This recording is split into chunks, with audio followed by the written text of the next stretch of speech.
Namamu Aceh. Engkau dicipta, ditempatkan di bumi Asia Tenggara. Negerimu diapit oleh Selat Melaka dan Lautan Hindia.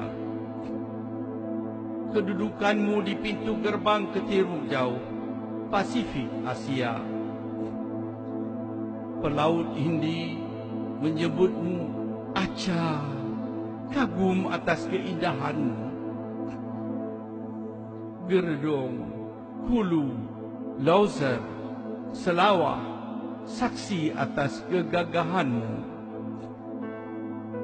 Lok Sedu, Lok Nga, Sabang, sebahagian bukti atas kecantikan pantaimu. Harimau, badak dan orang-utanmu, sasaran penyelidik dan pengamat bumi. LNG, petroleum, hutan tropikal, emas, nikmat Allah akan kekayaan tanahmu. Meneteskan air liur perampok-perampok asing untuk datang ke negerimu. Silih berganti, Portugis, Belanda, Jepang, dan kini Indonesia mengeroyokmu, merampasmu, memperkosamu, menjajahmu. Namamu Aceh. Genetik campuranmu unik. Darah Arab, darah Cina, Eropa dan Hindi mengalir di dalam tubuhmu, membentuk kecantikan, kegigihan, kepintaran menjadi identitasmu. Keramahan, kejujuran, ketulusan hatimu disalahgunakan, disalahartikan.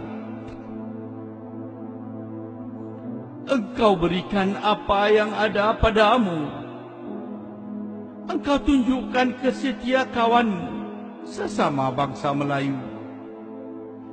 Di masa Portugis, darah Aceh membanjiri benteng negeri Malaka. Di masa Belanda, darah Aceh mengalir di bumi Nusantara. Di akhir Perang Dunia Kedua, darah Aceh berkubang di medan Arya. Emasmu, minyakmu, LNG-mu, hasil hutanmu telah engkau sumbangkan, menyelamatkan dan memerdekakan seluruh Nusantara dari penjajahan Belanda. Akan tetapi, air susu dibalas dengan tuba. Kini engkau menjadi asing di negerimu sendiri. Engkau dibantai, disiksa, diperkosa oleh rekanmu yang engkau merdekakan di tahun 45. Kini engkau dilarang menyebut namamu Aceh. Engkau dipaksa diberi nama baru yang asing bagimu, Indonesia. Di sekolah, anakmu dilarang menggunakan bahasa ibunya.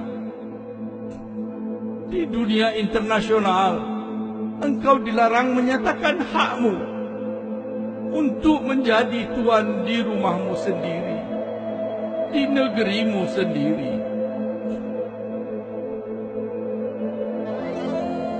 Karya Dr. Husaini Hasan, Stockholm, 2 Desember 2003.